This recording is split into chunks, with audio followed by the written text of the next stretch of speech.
In this video, we're going to see an example of defining and using a union in C. So to define a union, we say union, and then we give it the name, and I'll call this my union. And then we're going to close it with a ending brace and a semicolon. Don't forget the semicolon. And I can have multiple fields inside this union. So I'll have an int x, a double D, a char s, that will actually make that a 16 character array. So we can use that for a string. And that's my union. Now the thing to keep in mind, the union will only allocate memory for the largest field. And I'll say enough memory. To show you what I mean by that, let's define a union. And we'll call it values. And I'll say values x is equal to 10.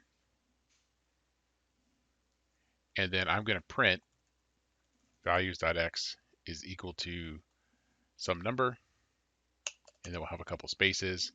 And then the size of values is equal to some number. So we'll get values x.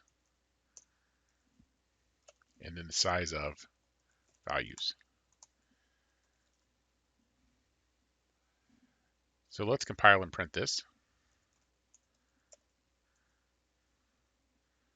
So it looks like we use print here, not printf.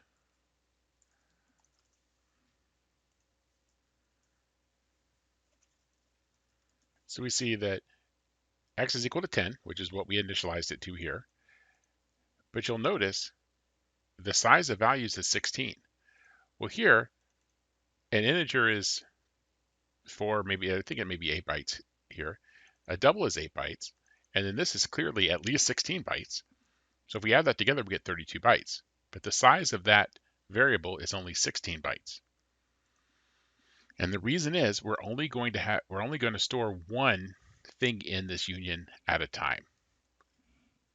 So if I say values D is equal to 83.242, then I can print values x, but now it's going to be a floating point number. And let's say 0.2 here.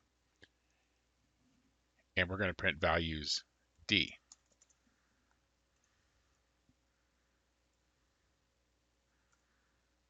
And here you can see it prints that decimal point, or the floating point out with 2 decimal places. Size of is still the same size. Finally, let's copy into values s the string hello.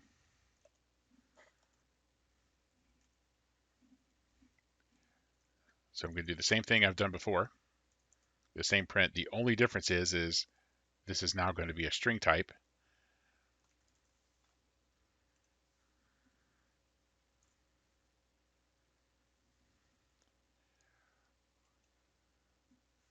Oops, and then I need to change this as well to tell it I'm printing the string. And there you can see it prints out the string. Now, one other interesting thing about this, and actually I think to keep this from being confusing, let's keep the fields what we're actually printing. But let's print values x as a decimal and see what happens, right? So it's a string, it's holding a string, so what happens? So you'll notice I get some weird number that I don't really know what that is. But let's print this as a hexadecimal. And the nice thing about a hexadecimal is if you print it out in hexadecimal format, it prints 1 byte every 2 characters. So it's easy to actually see what's in the bytes.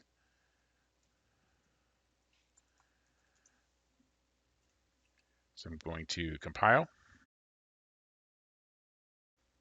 and run. And notice it says 4C, 4C, 48, or 4548.